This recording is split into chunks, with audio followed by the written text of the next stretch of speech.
Why did I, a working professional teenage dancer, booking jobs, Paula Abdul, Celine Dion, Melissa Etheridge, Wilson Phillips, multiple winning Star Search champion finalist, full scholarship Joffrey Ballet? I mean, clearly there was a trajectory happening, right? A career in dance was kind of right before me, but I walked away. Literally overnight, cold turkey, never looking back, never thought I even would, until here we are, 3 decades later. And that's what I'm sharing on social media, is my return to dance journey. The question I get probably more than any other might just be that: why did you quit dance? And I actually have been asked this question on many dance podcasts I've been lucky enough to guest on, but I always held back a little tiny bit because I think I knew in the back of my mind that I would have my own dance podcast one day, and that I would want to share the full story on my own terms. And there was an element of transparency and vulnerability I think I wanted to, perhaps save. And so here we are. Before we get into it, though, I just want to thank you for being here. And this is a new dance podcast, and your help goes a long way. And by help, that means your support in rating the show, reviewing, sharing, wherever you're watching. Yes, you can watch on both Spotify and YouTube, and listen anywhere, everywhere else. Thank you so much in advance. Seriously. I want to just say that I'm going to do my very best to tap into my teenage brain here. And that was me then. So, I'm not going to judge who I was back then. A lot of my thoughts and theories and reasons don't resonate with me anymore, but that's just growing up and maturity, right?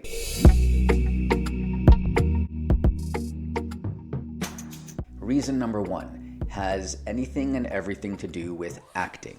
I was very much interested in a career as an actor and just as much dance, and I had as much of an affinity, I feel like, with my talent with acting as I did for dance, and a passion for acting as well. And I don't talk about this, and I will, I guess, at some point, maybe right now a tad. I won awards for acting too at the time as a teenager. There's this knowing, that the earlier you start the business, the better. The earlier you build your resume, the better.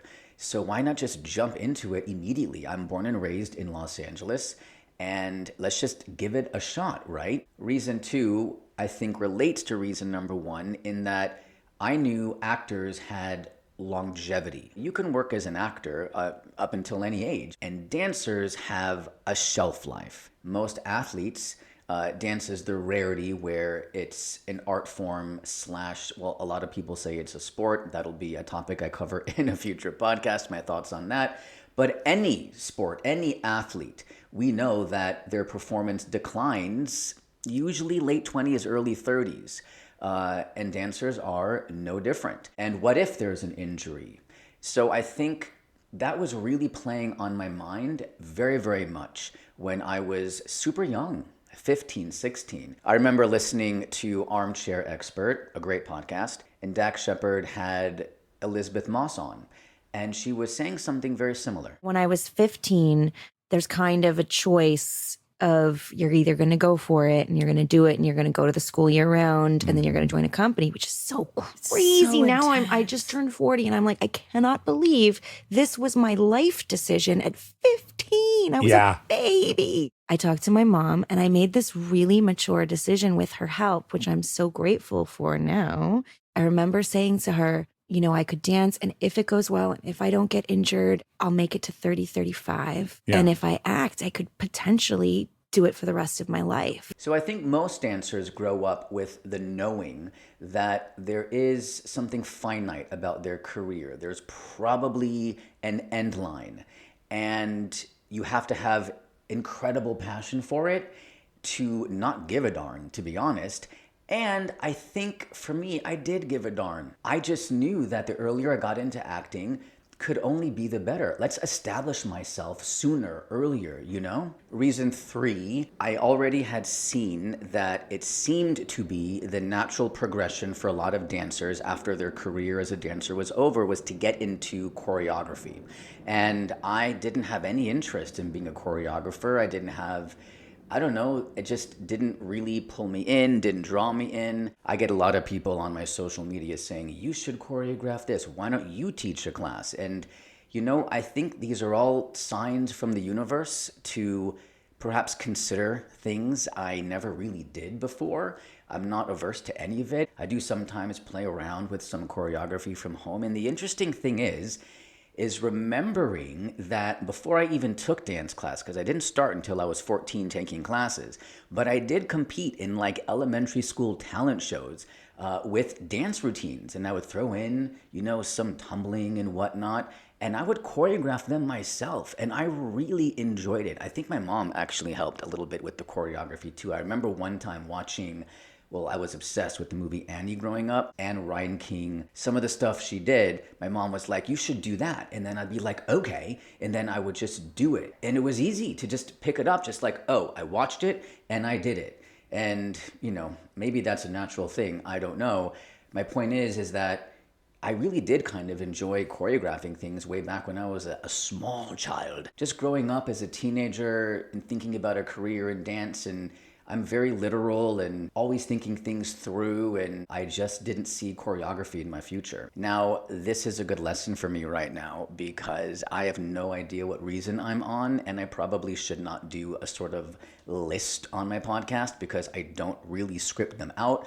I'm speaking from the heart, off the cuff, and stream of consciousness. So let's just say this reason is also related to acting, and this may come off ego-driven, but it was who I was at the time. I wanted to be in the spotlight.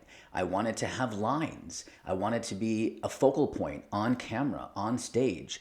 And it's gotten so much better. Oh my gosh. I mean, this is a whole different time now, obviously, with the advent of social media and all of these dance TV competition reality shows. Dancers can be featured and have a career. They can be a star, and they are these days in their social media, and create a brand around themselves, pay their bills, through their social media. You don't even need an agent anymore to get brand deals, whatever. It's a whole different time, obviously, but way back then, I saw the way dancers were treated on set, and I hear this still a lot from choreographers and dancers. That's why there's this whole movement with the Choreographers Guild and getting more credit, recognition. That's a whole other conversation. Dancers are not often treated with the most respect on set, whatever job. This is what I have seen. Dancers on set, like within the hierarchy of talent, are treated kind of at the bottom. And it's a lot of work, and it's physical, and you got to keep your body warm, and now you haven't danced for 2 hours, and okay, action. And there's just so much around it that didn't appeal to me. I thought that I was as good of an actor as I was a dancer. Because of that, if I were, let's just go that route and actually be treated with respect on set and be a focal point. By the way, the idea of being a star or a household name, honestly, without exaggeration, within a year of auditioning, I removed all of that. I took away all of that fantasy of booking major jobs and being a household name and even maybe being a celebrity or something. Like, all of that was scratched. The reality quickly set in that to work, to pay your bills as an artist is such a gift. And that was really all that I was striving for the subsequent, honestly, decades I was pursuing acting. But in the beginning, it was very much like, oh, I want to be a star, and I want the spotlight on myself. And all of those things as a dancer, you book a job and you're competing against hundreds, if not thousands, and there you are in the background, and then with the editing and the cutting, like maybe your face is seen, maybe it's not, and it just seemed like a lot of work, and the reward would have been obviously booking the job, cultivating relationships, and that's just such a beautiful thing, which I would freak out to experience now, and that's what you call maturation, that's what you call growth. But back then, that wasn't enough for me. I wanted the actual attention, I guess you can say. Now, this may come off, I don't know how it comes off. And maybe it was just the jobs I booked at the time. And I still actually have friends from the dance world from way back then. So obviously, this doesn't apply to many people. But in my experience, the dance jobs that I had booked, I found, I can't believe I'm going to say this, I found dancers to be very cliquey. I remember oftentimes during rehearsals or being on set, I just kind of was off to the side, wasn't really chummy, I guess, with the other dancers. I don't know. I just didn't feel like I fit in. I don't know why. Maybe I just wasn't comfortable in my own skin, which would lead me to, wow, what a segue that is, to, whatever reason this is. And this is a reason that didn't, wow, I just got the chills actually. This is a reason that I don't think I was aware of at the time. And that is this: I was very much in the closet with regard to my sexuality. What else are you in the closet for? I don't know. I'm sure many things. Anyway, I didn't come out of the closet until very late in life. My late 30s, actually. Nobody knew. So I led a closeted, staunchly closeted life. And that's really a whole other conversation, not meant for this dance podcast, obviously. But as it relates to dance, there was probably in my very insecure teenage brain trying to keep up pretenses and an image of myself to the world. Being a male dancer didn't fit in too well with me trying to, cover my sexuality. As we know, fair or not, there are stigmas, I guess you can say. There are stereotypes. Something about labels attached to being a male dancer being gay. People say there are truths in stereotypes, and there probably are. I just remember growing up thinking, well, some of the most famous dancers of all time, Fred Astaire, Gene Kelly, Baryshnikov, Gregory Hines, Patrick Swayze, these people who I really looked up to as dancers, they all happen to be straight. And I was like, why is there this stereotype? But for whatever reason, it exists, and God bless it. I don't think there's anything right or wrong with a demographic fitting into a certain art form or industry, career, whatever. I'm being very kind to my teenage self. I send him a lot of love. He had, God, it makes me emotional. I had so much fear, hiding who I was, knowing who I was by elementary school time. And that was a time, don't forget, that it wasn't spoken of. It wasn't out in the world, in the ether. It wasn't in pop culture. Kids growing up now, it's a whole different ballgame. But this was my path, and I don't regret any of it. Part of, I think, what I have learned in my journey, being in the closet for so long, is I'm here to help maybe and to teach others that whatever that thing is for you, that shame might be for you, that you feel, that you address maybe way later in life, is one of the things you are here to teach others to work through and overcome.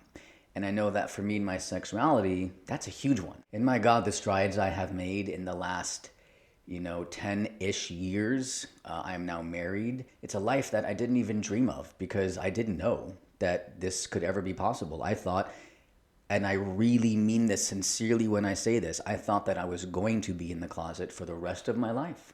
That's something to explore maybe another time. I don't even understand why or where that comes from. It was just me. And so when you bring in dance into that, just knowing that it was like, I'm not going to give people reasons to suspect anything I can eliminate from my life that would somehow make people infer that I might be gay. I'm going to remove from my life. I know that sounds tragic and sad and awful, and it is all those things. But that was me back then, Why give people a crumb? There was a part of me, and again, ego, sad, crazy to admit, that felt like, oh no, I'm better than dance, aka better than being gay. That was my mentality at the time. You don't get to define me because I dance. Like, I'm not going to give that to you. Does that make sense? Maybe, kind of, sort of. Is that crazy? That was my brain at the time. Another reason, and I know this is true for me, I took my dancing for granted. I've never said this since I've grown my dance platform, but I did not train that much, that hard for too long. I was very quick and adept at picking up dance. I would take classes hardcore for like 6 months, and then I would just disappear from classes for 3 months. Ooh, I've got some stories about that too. I cannot wait to share with one of the most legendary, prolific choreographers of our time, commenting on this in class once about me. I was like in shock that this teacher even noticed that I come and go. I remember winning the award for Best Dancer in California, the most prestigious dance award, the Spotlight Awards, the Misty Copeland one, which she references in her biography, in her book, on Wikipedia. And if she references it as being the thing, like the catalyst to like get her to the next thing, you know that award was the big deal. Well, I won that award before she did. Not that it's a competition, I'm just older than she is. So I won this extraordinary award. I remember co-choreographing the piece. I was speaking of, I guess that's another time. I did do my own choreography, but it was co-choreographed with somebody else. But I remember working on the performance element a little bit with my dance teacher in high school. I have no idea where he is today. He was a really good guy, Ed Garcia. There is another Eddie Garcia, I think, who is very well known in dance. And this was also an Ed Garcia, and I have no idea where he is today. If anybody knows, if anybody's listening who knows Ed Garcia, please send him my best. Anyway, I remember talking to him at some point about the auditioning process and like maybe interviews for it or whatever, and saying to him, mentioning that I would bring up the fact that how often I train. And he was like, no, don't, because 1, they won't believe you. 2, they won't take you as seriously as a dancer, knowing, how inconsistent I am in my training. So that's a thing too. I took my dancing for granted. I could leave class for months, come back, and within a couple classes be just where I was, and then a few more classes be exponentially better than I was before. And it just was a kind of a gift. Can we acknowledge our gifts? It was a gift for me. And I think there is this element of like booking jobs so early and winning awards, but also not having trained for the years and years as other dancers. And I took it for granted a bit. And there we are. I did my best to tap into my teenage brain. I think I did a pretty good job. I love that guy. I love that kid. He was more than anything a really good kid with a lot of hope, and also a lot of fear, a lot of confidence, and endless insecurity. But maybe that describes a lot of us. Thank you for listening to all my reasons why I quit dance when I did. I'm sure I'll stop recording here and I'll think of 10 more reasons, but I think in a nutshell, I did my best. And hey, you being here and listening to the end, it means a lot. Let's get this dance podcast to grow. I want to just inspire people with my story, and you guys inspire me with your stories literally every single day. Whether it is an up-and-coming dancer, a professional dancer, a dance parent, a former dancer, I love what is happening here, this community that is being built. It's a really, really good thing. All right, don't forget, rate, review, comment, share. It helps it grow. It helps the podcast grow. See you in a few days, which I can confidently say. We have the Rest of the Story podcast I do, which is a dancer, choreographer, biography, historical, very short, usually under 5-minute podcast. And then we have this podcast. All right. See you in a few days, dancer. Take care.